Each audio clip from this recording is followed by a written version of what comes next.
अल्हम्दुलिल्लाह वकफ़ा वस्सलातु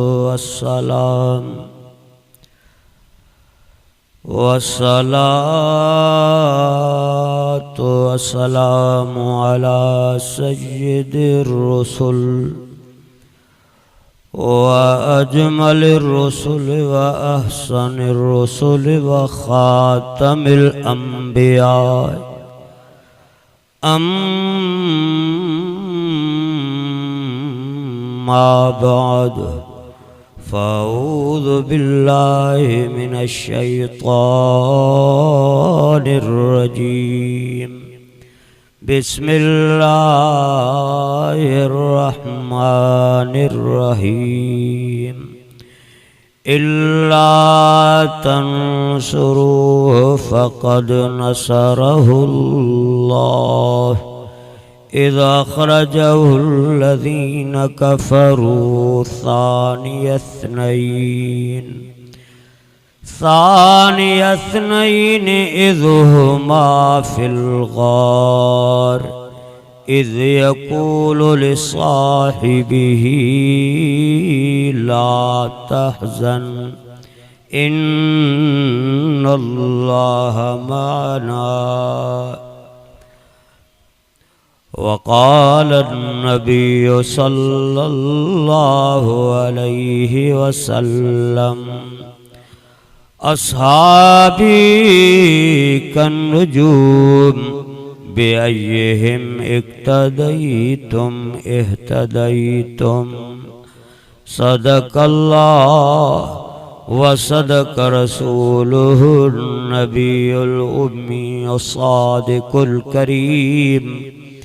व नहनु अला ज़ालिका लमिनश शाहिदीन वश्शाकिरीन वल्हम्दुलिल्लाहि रब्बिल आलमीन। प्यार ऐं मोहब्बत सां नमाज वारो दुरूद पाक तिलावत फरमायो। अल्लाहुम्मा सल्लि अला मुहम्मदिन व अला आलि मुहम्मद कमा सल्लैता अला इब्राहीम व अला आलि इब्राहीम इन्नका हमीदुम मजीद। तौहीद की अमानत सीनों में है हमारे जो बेशक तौहीद की अमानत सीनों में है हमारे मुमकिन नहीं मिटाना नामो निशान हमारा। हकीकत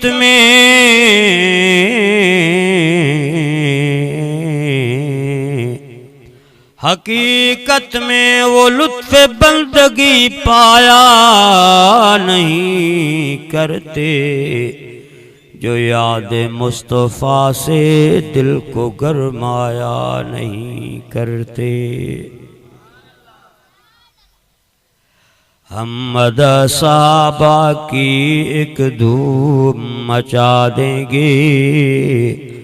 और ये जज्बा ईमानी आलम को दिखा देंगे। मुअज़्ज़ज़ मुसलमानों,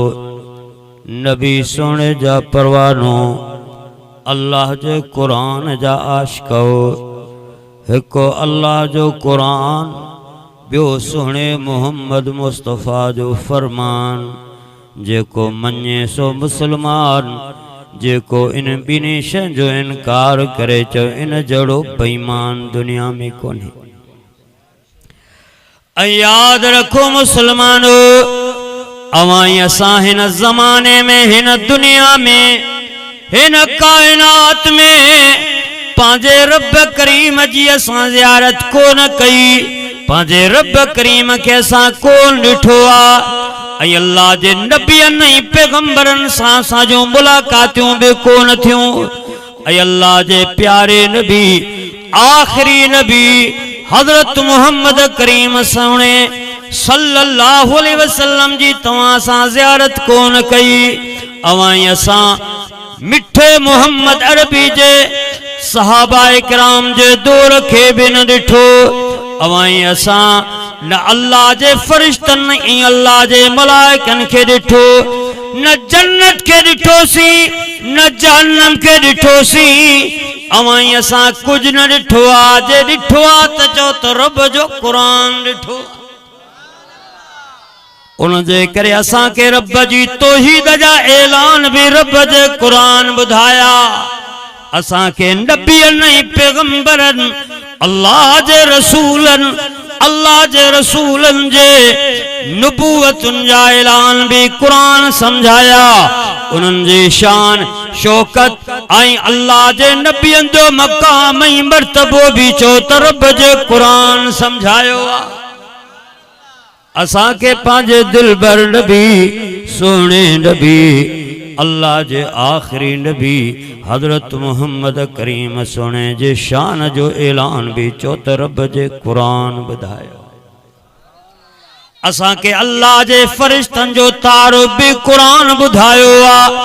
जन्नत जा तज़किरा जन्नत जो नेमतूं जन्नत जा बंगला जन्नत जा बाग ये भी ऐलान असां के कुरान समझाया अवाई असां के जहन्नम जा दड़का जहन्नम जा कड़काट जहन्नम जा किस्म अज़ाबात जा ऐलान भी कुरान ॿुधाया रब जे ज़ात जो कसम तव्हां असां के मिठे मोहम्मद अरबी जे सहाबा जो शान भी कुरान ॿुधायो त मिठे मोहम्मद अरबी जे अहल बैत जो ऐलान भी चो त रब जे कुरान अवाई असां अल्लाह अकबर इन मुबारक प्रोग्राम में तवां सां जमा आयूं उलमा देवबंद जो तारुफ उलमा देवबंद जो अकीदो ईमान रब जे ज़ात जो कसम उलमा देवबंद जो अकीदो ईमान मुझे उस्तादन मुझे मुर्शिदन असां के ॿुधाए छॾियो आ असां जे मुर्शिदन असां जे उस्तादन असां के सबक पढ़ायो आ असां जे हिकड़ी अख जो नूर मिठे मोहम्मद अरबी जा सहाबा तबी अख जो नूर चो मिठे मोहम्मद अरबी जा हलवे सगोरा बुधो अजमत सहाबा वहल बैत कॉन्फ्रेंस के बुधण वारा बुधो सहाबा जी जमात मिठे मोहम्मद अरबी जे आल ऐं औलाद जी जमात प्यारे मोहम्मद अरबी जे शागिर्दन जो शान रब जे ज़ात जो कसम ओहो आ जंहिंजो ईमान भी रब जे कुरान बयान कयो जंहिंजे ईमान जा तज़किरा जिनजे ज़िंदगियुनि जा तज़किरा जिनजे जिहाद जा तज़किरा जिनजे इबादतुनि जा तज़किरा चो त रब जे कुरान करे छॾिया वो बेईमान थींदा उहे माण्हू जेके सहाबा इकराम ऐं मिठे मोहम्मद अरबी जे अहल बैत जा दुश्मन थींदा याद रखो मुसलमानो मुझे सोने नबी मुझे सोने पैगंबर नबियन जे सरदार हजरत मोहम्मद करीम सल्लल्लाहु अलैहि वसल्लम संजन मिसाल नो सहाबा इकराम जो सितारन सा छा सा संजन फरमायो तमुदा सहाबा सितारन वांगुर थव ऐं संजन फरमायो मुदा अहल बैत वरी किश्ती नूह अलैहिस्सलाम वांगुर थव चो सुभान अल्लाह ऐं मुझे दिलबर नबी फरमायो आखिरी दौर ईंदो जो हिन दुनिया में हिन कायनात में फितनन जा सैलाब ईंदा बेदीनी जा सैलाब ईंदा हिन दुनिया जे अंदर कई किस्म जे खुराफात ऐं बिदतुन जा सैलाब ईंदा ऐं याद रखो मुसलमानो जॾहिं सैलाब ईंदो आहे छा मुंहिंजे तरफ़ तवजो कयो ही दरिया तव्हांजे वेझो आहे परियों पासो जेको शिकारपुर वारो पासो आ कंदकोट वारो पासो आ गालिबन 2010 में बोडाही कर में जी 2010 में जड़े बोर्ड आई कई असांजा मुसलमान घरन का दर बदर थिया, घरन में पानी अचियो, जमीन में पानी अचियो, ओताकुल में पानी अचियो के त पीरे भव खां बच्चा कड़ी करे हलिया के वरी अन्या वेठा रहा। आखिरकार जॾहिं चइनी तरफन का पानी अचियो त पो पानी मां निकरण जो बचा छा हुंदो आ? चओ कश्ती ना जी, कश्ती हुंदिया, बेड़ी हुंदिया, माना जेको सैलाब खां बचण चाहे वो इन बेड़ीअ में सवार थींदो त बचंदो। अल्लाह अकबर। मुझे सुने नबी सही फरमायो पो हिन दुनिया में हिन कायनात में कई फितरन जा सैलाब ईंदा। सैयन फरमायो उन सैलाबन खां बचा जो सबब मुझे दिलबर नबी फरमायो तो मुझे अहल बैत जे मोहब्बत के पकड़ींदो त फितनन फसादन जे सैलाबन खां बची। पैगंबर सोने जे आल सा मोहब्बत, पैगंबर सोने जे अहल बैत सा मोहब्बत। मुझे साईं फरमायो मुझे अहल बैत जो मिसाल कश्ती नूह। अल्लाह पाक फरमायो अल्लाह अकबर जड़े हजरत नूह अलैहिस्सलातु वस्सलाम जे कौम जे मथा अल्लाह पाक नाराज थी पियो। जड़े उन कौम अल्लाह जे प्यारे नबी हजरत नूह अलैहिस्सलातु वस्सलाम जे चवण जो जे खिलाफ पांजी जिंदगी गुजारी, अल्लाह जे नबी जी इताअत न कई, अल्लाह जे नबी हजरत नूह अलैहिस्सलातु वस्सलाम सा मुकाबला किया। रब जे ज़ात जो कसम अल्लाह करीम उन कौम के गिरफ्तार कयो। इन अजाब में सैलाब आयो, जमीन में सैलाब निकतो,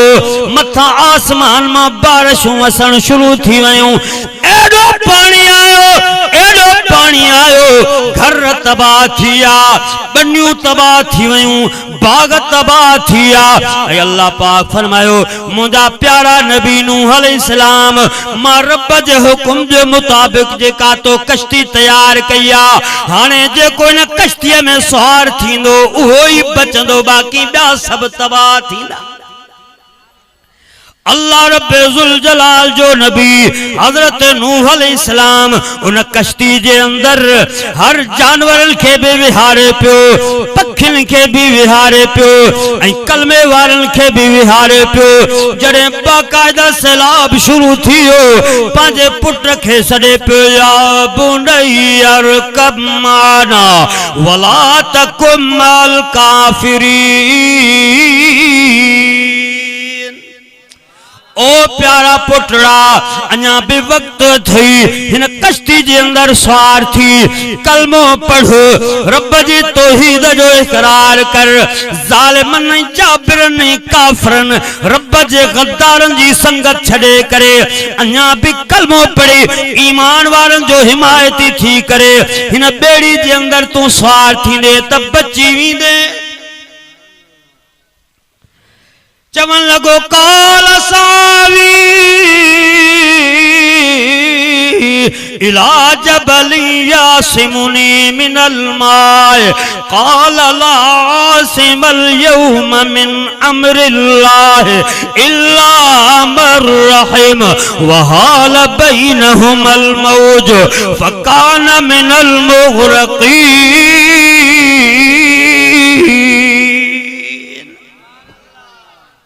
पाक फरमायो हजरत नूह अलैहिस्सलाम जे पुत्र जवाब इहो ॾिनो। जॾहिं नूह अलैहिस्सलाम उनखे चयो पुत्र हलिया कश्ती में सवार थी, चवण लॻो अब्बा कश्तीअ में सवार थिया, बेड़ीअ में सवार थिया, बेड़े में सवार थिया,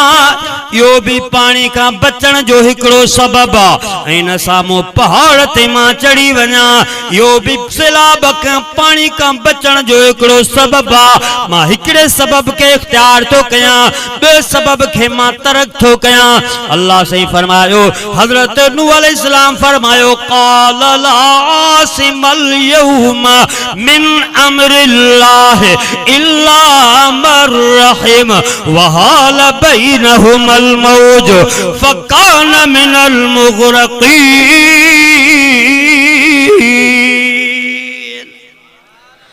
फरमाई हजरत नूह अलैहिस्सलाम फरमायो अजो अल्लाह जे पकड़ खां अल्लाह जे अजाब खां तो के काबी शे बचाए कान सगंदी ओ पुट ओही बची तो सगे जने मथा रब रहम करे फरमाई वहाल बैनहुमल मौज फकान मिनल मुग़रक़ीन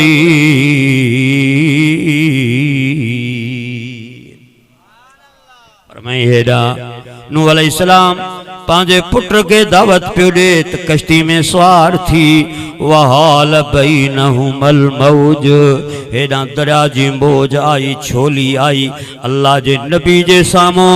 अल्लाह जे नबी जो पुत्र गोता खाइंदो हुयो वहाल बैनहुमल मौज फकान मिनल मुग़रक़ीन गरक थलन माथी हजरत नूह अलैहिस्सलाम उन वक्त में फरियाद कई फरमाया रब इन्नबनी मिन अहली व इन्न वअदकल हक़ व अंता अहकमुल हाकिमीन ओ मुझा रब ओ मुझा परवरदिगार ही मुझो सगो पुत्र हुयो अल्लाह पाक फरमायो या नूह अल्लाह पाक फरमायो ओ मुंजा नूह इन जा अमल साले नहा उन जे करे मां तुंजे अहल खाई मां इन जालिम के कटे छड़ियो अल्लाह अकबर त मुंजा दोस्तो जीजो बुजुर्ग कोई भाईरो मां अल पे कया सहाबा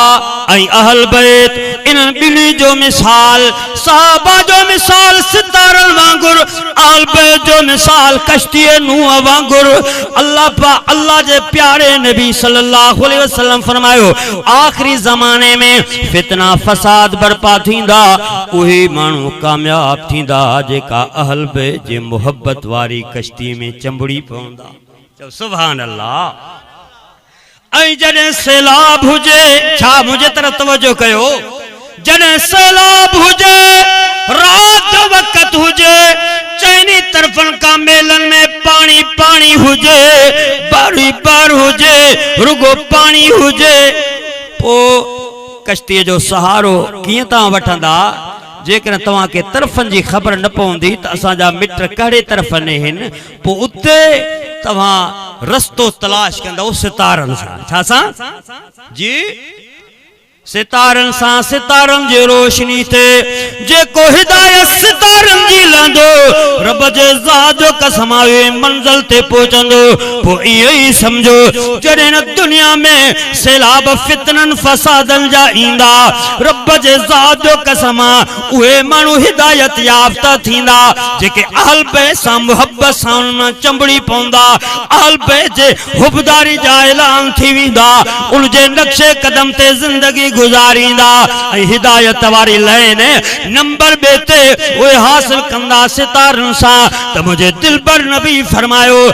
जिंदगी मिठे मोहम्मद रबी जी तवा के मिलंदी त मिठे मोहम्मद रबी जे सहाबा जे जरिए सा मिलंदी नारे तकबीर शाने मुस्तफा शाने सहाबा शाने अहल बैत अल्लाह तबारक व ताला जे प्यारे नबी हजरत मोहम्मद अरबी अलैहिस्सलातु वस्सलाम संगन फरमाइन था असहाबी कन्नुजूम बिअय्यिहिम इक्तदैतुम इhtadaytum पान फरमायो मुझे सहाबा जो मिसाल सितारन वांगुर थव जे रात जे टाइम में अंधेरे में तवा रास्ता तलाश कंदा हो रुख तलाश कंदा हो सितारन जे जरिए सा हिदायत जी ले नबी तवा के ये न मिलंदी मुझे सहाबाए किराम जे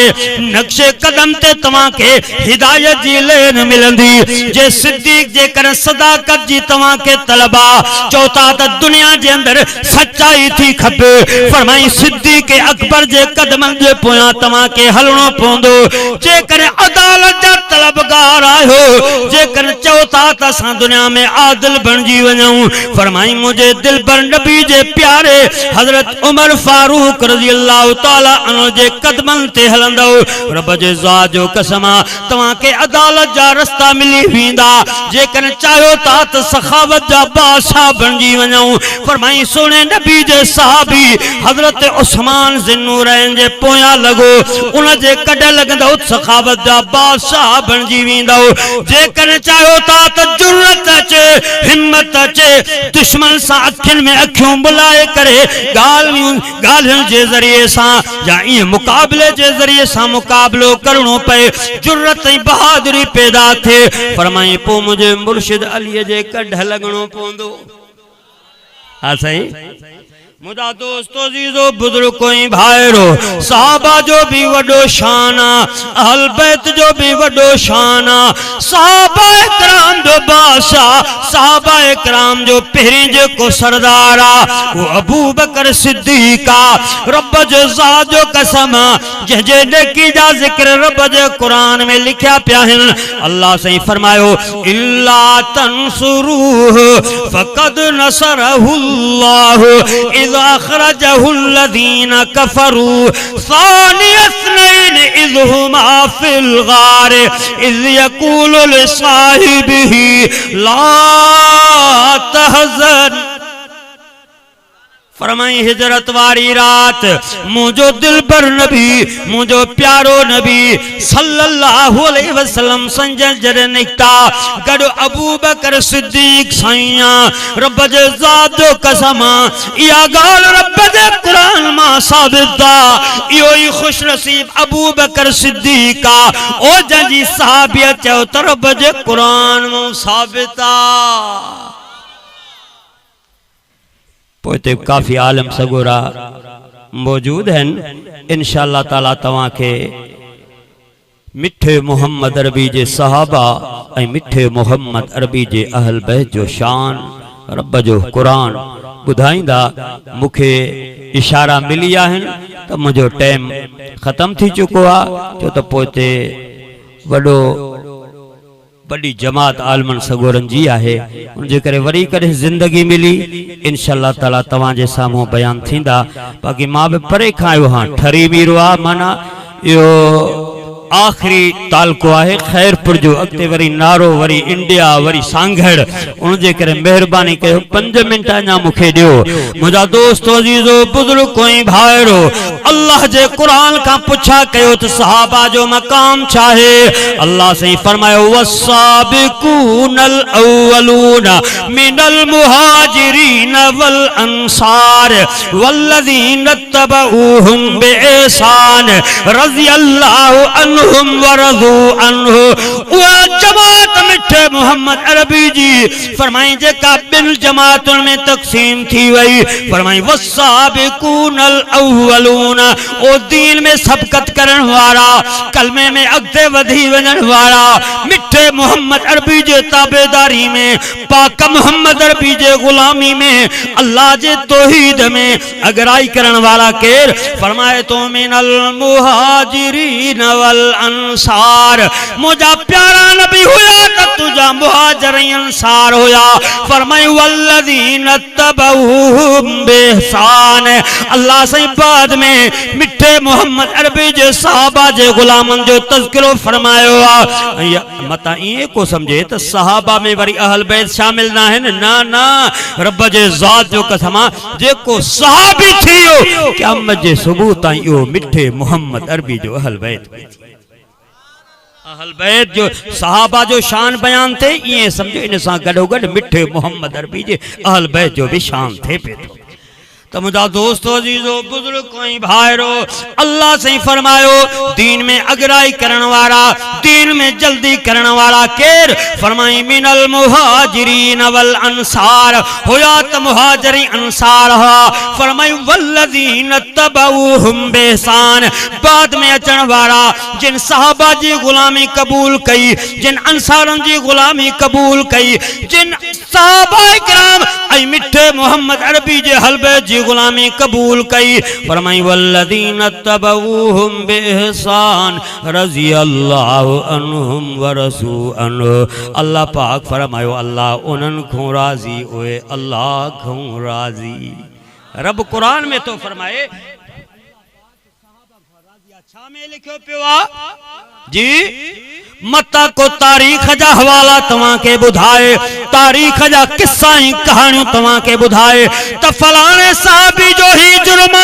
फलाने साहबी ही कयो रब जे ज़ात जो कसमा जेकर नसे कतई जे मुकाबले में का सही रिवायत भी अची वने तो उन सही रिवायत के छड़े देबो बल्कि रब जे कुरान जे मथों अमल कबो नसे कतई रब जो कुरान रब जो कुरान ऐलान थो करे अल्लाह सहाबा खां राज़िया ओए अल्लाह खां राज़ी हिने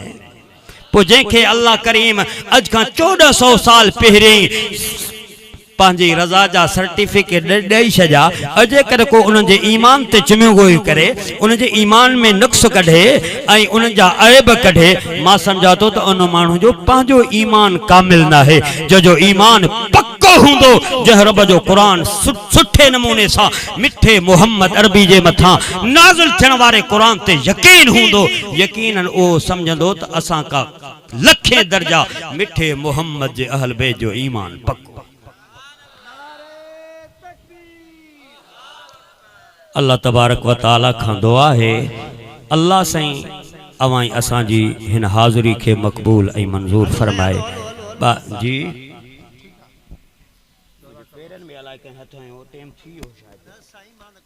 अल्लाह अकबर मुझा दोस्त अजीजो बुजुर्ग कोई भाईरो मां अर्ज़ पियो कयां तो उन जमात जो पहिरियों सरदार सहाबा जो सरदार केरा जी हजरत अबू बकर सिद्दीक केर हजरत अबू बकर सिद्दीका ओ जने प्यारे नबी सही मक्के जी सरजमीन ते रब जे तौहीद जा ऐलान कया रब जे वहदानियत जा ऐलान कया अबू जहल वारा नाराज थी पिया उतबे शेबे वारा नाराज थी पिया मक्के जे मुशरिकन के वडियूं तकलीफूं आयूं हर तरह सा मिठे मोहम्मद अरबी जी मुखालफत कयाऊं अल्लाह जे रसूल जे राह में उन्हनि रुकावटूं विधियूं मिठे मोहम्मद अरबी जे सहाबा इकराम के मिठे मोहम्मद अरबी जे अहल बैतन के तरह तरह सा उन्हनि ज़ालिमन आज़माइशन में विधो पर मुंहिंजा दोस्त अजीजो मिठे मोहम्मद अरबी जे सहाबा उहे मुसीबतूं बर्दाश्त कयूं तकलीफूं बर्दाश्त कयूं बच्चन जूं कुर्बानियूं बर्दाश्त कयूं पर न रब जे तौहीद के छड़ियाऊं न मिठे मोहम्मद जे नबूवत जे दामन के पोन वक्त जी गाला अबू जहल वारन अबू लहब वारन उतबे शेबे वारन हिकड़ी मीटिंग घुराई ही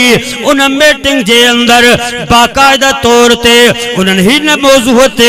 एजेंटा ही रखी हर बोसा इस्तेमाल कयो आ पर नबी जो दीन वधंदो थो वञे मिठे मोहम्मद अरबी जो पैगाम वधंदो थो वञे सहाबा जो शान वधंदो थो वञे मिठे मोहम्मद जे हलबे जो मकाम वधंदो थो गाल छाए चो जेके मुनाफिक हुंदा जड़े सहाबा जो शान वधंदो अहल बैत जे शान जी अजमत बयान थींदी रब जे ज़ात जो कसमा मुनाफिक पांजे दिल जे अंदर वो जली वींदो पर जेस ताईं उलमा देवबंद हिन दुनिया में आहिन जेस ताईं असां जे सिर में सा आहे चो मिठे मोहम्मद जे सहाबा जो भी शान गाइंदा रहंदासी त मिठे मोहम्मद अरबी जे अहल बैत जो शान भी गाइंदा नारे तकबीर शाने मुस्तफा शाने सहाबा शाने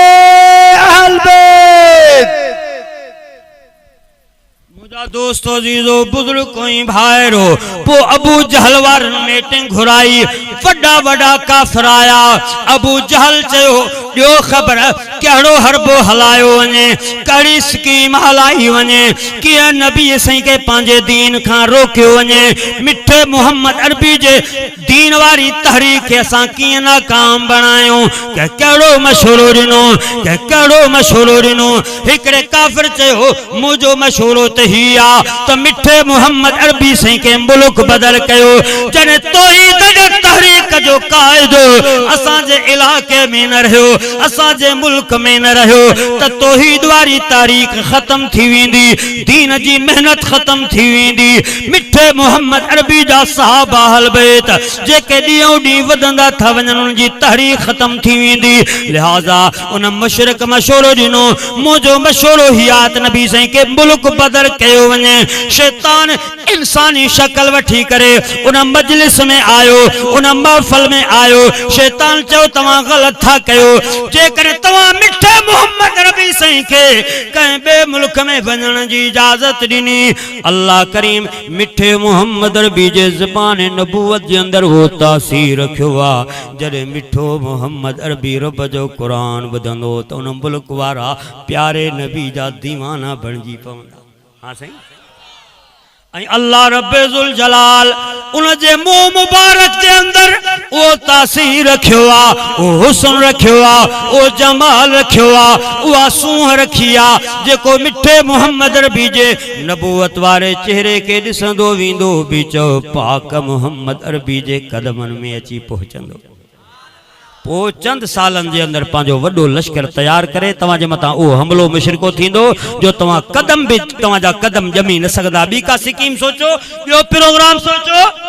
वरी बियो मुशरिको थियो, उन चो मुंहिंजो मशहूरो ही आ त मुसलमानन जे कायद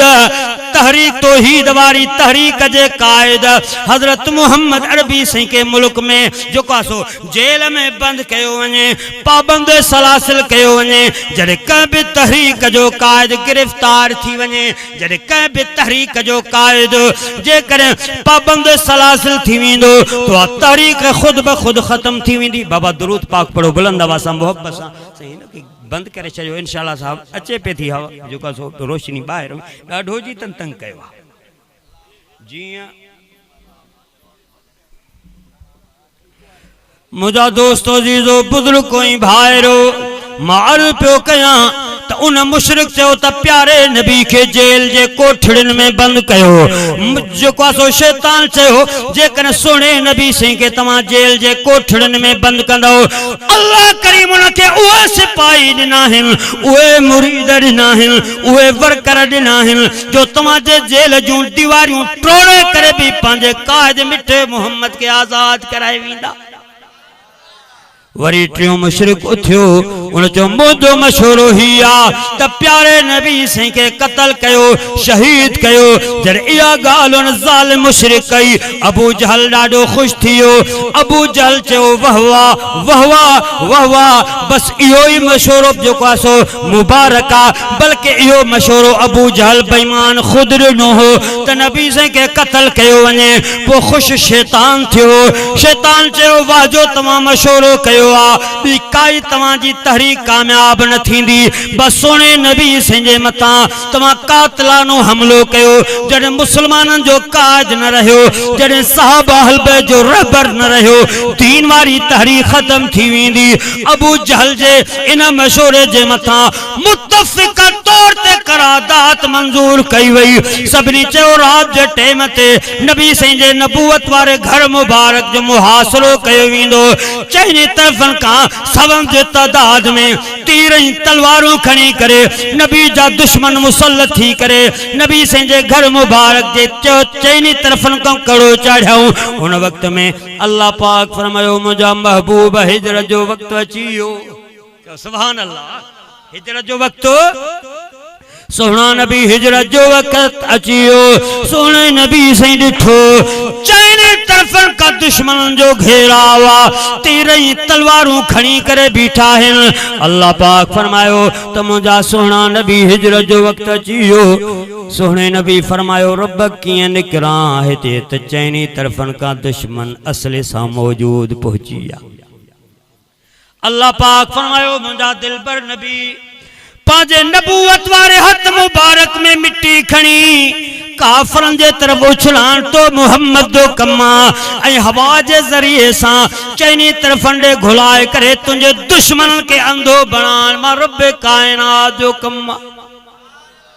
जॾहिं सोने नबी सही नबूवत वारे हथ मुबारक में मिट्टी खणी करे उछलाई, अल्लाह सही ज़री ज़री चपटी चपटी सभिनी मुशरिकनि जे अखियुनि जे अंदर पहुचाए छॾी। सभई मुशरिक अंधा थी विया। हू हुन खे लानत पियो करे, हू हुन ते लानतूं पियो करे, ज़ालिम तो मुंहिंजे मुंह में धूड़ विधी आ, हू हुन खे पियो चए मिट्टी तो मुंहिंजे मुंह में विधी आ। बसि ईअं पंहिंजूं अखियूं उन्हनि जूं बंदि थी वयूं। अल्लाह जो प्यारो नबी आराम सां पंहिंजे नबूवत वारे दरवाजे मां घर खां चो ॿाहिरि निकिरी आया। इन जे अंदर मुझे मुर्शिद अली जो भी वडो किरदार आ। मुझे सोने फरमायो मुझा प्यारा अली, मुझा भाव अली, मुझा सोट अली जी, मुझा दिलबर नबी फरमाई ही अमानतूं मुशरिकनि काफ़रनि जूं थी, ही उन्हनि जे सुपुर्द कजां, ही उन्हनि जे हथनि में ॾिजां। मतां को सुभाणे मुशरिक ईअं चवे, को काफ़र इल्ज़ाम हणे सोनो नबी त वियो पर असां जूं अमानतूं बि खणी वियो। ओ मुझा दिलबर नबी, ओ मुझा सोहणा, मुझे सोहणे नबी सही हज़रत अली सही के फरमायो, ओ मुझा प्यारा अली ये अमानतूं मुशरिकनि जे हवाले करे छॾजां, बाद में तू भी हिजरत करे अचा। संजन फरमायो मुझा प्यारा अली जी, मुझा साईं फरमायो ये चादर थी नबी जी। सुभान अल्लाह। हाँ नबी साईं जी चादर मुबारक वठी करे संजन फरमायो अली तू मां मोहम्मद दे पाक बिस्तरे में सुम। फरमाई तुझे वार के भी मक्के जा मुशरिक जो को आसो नुकसान पहुंचाए न सकदा, तो जो मुहाफिज रब करीमा, मां मोहम्मद जो मुहाफिज भी मुझो रब करीमा। रब जे ज़ात जो कसम जब बिस्तरे नबी जे पाक बिस्तरे में मुझो मुर्शिद अली हिकड़ी रात हो गुजारे, तो मुर्शिद अली क्या मजे सुबह ताई पाकन पाक आहे या ना। पोजा बिस्तरे में मुझे दिलबर नबी संजी प्यारी घरवारी मोमिनन जी रूहानी अम्मा हजरत अम्मा आशा सिद्दीका साईं संजन जे पूरी जिंदगी मुबारक में बाद में संजन वफात करे विया, पर उन पाक बिस्तरे में अम्मा आशा सिद्दीका साईं जिंदगी गुजारी आ। चवा अम्मा आशा सिद्दीका भी क्या मजे सुबह ताई पाकन पाका। साईं जन बाहर निकरी आया, अल्लाह जे हुक्म जे मुताबिक साईं जन पंहिंजे हिजरत जो रफीक बनायो आ। तो हजरत अबू बकर सिद्दीक सुने के बनायो आ। हजरत अबू बकर सिद्दीक जे दरवाजे ते मुझा साईं आया। साईं जन दरवाजो खटखटायो, अंदरा जवाब मिलो मम बिल बाब, केर आयो आ दरवाजे ते, हेड़ा जवाब मिलो अना मुहम्मदुर रसूलुल्लाह। साईं जन जे सड ते अबू बकर सिद्दीक निकरी आयो। संजन के चई सोना मुझे ला छा हुकुम आ। मुझे महबूब फरमायो अबू बकर ओ मुझा प्यारा सिद्दीक रब जो अज हुकुम अची वियो आ, मक्को छडणो आ, मदीने के हमेशा पंजो मस्कन बनाणो आ, हिजरत जो रफीक तो अबू बकर सिद्दीक के बनाणो आ। पर याद रख अबू बकर तकलीफूं ईंदियूं, मुसीबतूं ईंदियूं, परेशानियूं ईंदियूं, इम्तिहान ईंदा। जे दुश्मन मां मोहम्मद जे पोयों आहिनि इएं तो अबू बकर सिद्दीक जे कत्ल जे पोयों बि लॻंदा। अबू बकर सिद्दीक उहो पैगंबर जो वफ़ादार आ। जे तो सोना जिथे तो मोहम्मद जो पसीनो किरंदो उते तुंहिंजे वफ़ादार अबू बकर सिद्दीक जो खून जो कतरो। मुझा दोस्त अजीजो ही नबी जा सहाबा हा, ही मिठे मोहम्मद अरबी जा अहल बैत हा जिन तो असां ताईं दीन पहुंचायो। संजन नमाज किए पढ़ी तो असां ॾिठी कोन, ही किताबन जे अंदर रिवायतों किए पहुतियूं। मिठे मोहम्मद अरबी नमाज पढ़ी ये ॾिसण वारा सहाबा हा। मिठे मोहम्मद अरबी रोजा रखी करे ॾेखारिया, ॾिसण वारा सहाबा हा। मिठे मोहम्मद अरबी कुरान ॿुधायो, ही तव्हां सां ताईं कुरान पहुचाइण वारा सहाबा हा। जनाज़े जा अहकामात मिठे मोहम्मद अरबी बुधाया तो असां ताईं पहुचाण वाला नबी जा सहाबा हा। जेको नबी जा सहाबा के मोहसिन समझी करे अदब एहतराम कंदो, नबी जो दीन उनके समझ में अची वेंदो, पाकन पाक वाली जिंदगी उनके मिली वेंदी। पर जेको सहाबा जे दामन के छडींदो, जेको मिठे मोहम्मद अरबी जे अहल बैत के दामन के छडींदो, नमाज नसीब न थींदस, कलमो नसीब न थींदस, कुरान जी तिलावत नसीब न थींदस, खैरात वारो असल उहो रूह उनके नसीब न थींदो।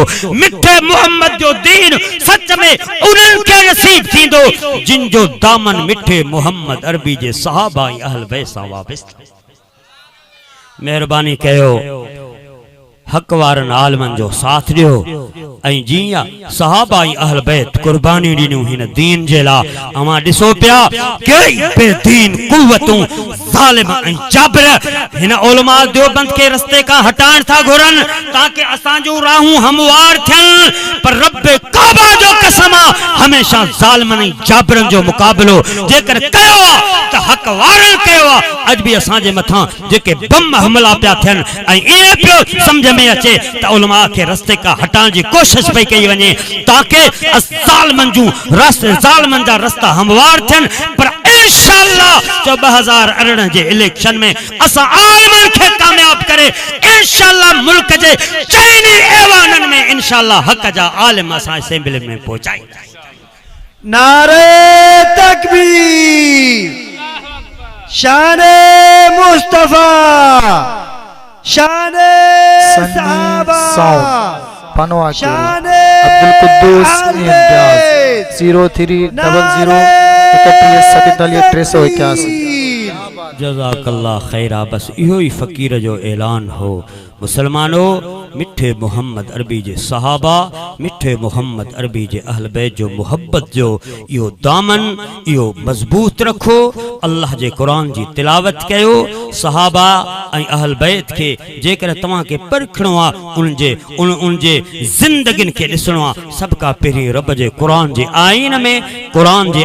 में मिठे मोहम्मद जो शान ॾिसो। मिठे मोहम्मद अरबी जे अहल बैत जो शान ॾिसो। अल्लाह जे कुरान खे पंहिंजो दस्तूरुल अमल बनायो। पाकीज़ा ज़िंदगी गुज़ारियो। नमाज जी पाबंदी कयो। पंहिंजे बच्चन खे कुरान पढ़ायो। हक वारनि आलमनि जो साथ ॾियो। आलमनि सां मुहब्बत कयो। ही वाज़ ही तकरीरूं ॿुधो। तबलीगी जमात वारनि जा बि बयान ॿुधो। कुछ वक्त अल्लाह जे रस्ते में भी दियो। इंशाअल्लाह जेकर तव्हां पाकीज़ा ज़िंदगी इख्तियार कई क़यामत वारे ॾींहुं इंशाअल्लाह सहाबा ऐं अहल बैत जे जमात सां असां इकट्ठे हूंदासीं। रब करीम खां दुआ है जिन दोस्तनि ही प्रोग्राम तरतीब ॾिनो अल्लाह ताला उन जी मेहनत के कावश के अल्लाह कबूल फरमाए। जिंदगी बाकी मुलाकात बाकी। व आखिर दावाना अनिल हम्दुलिल्लाह।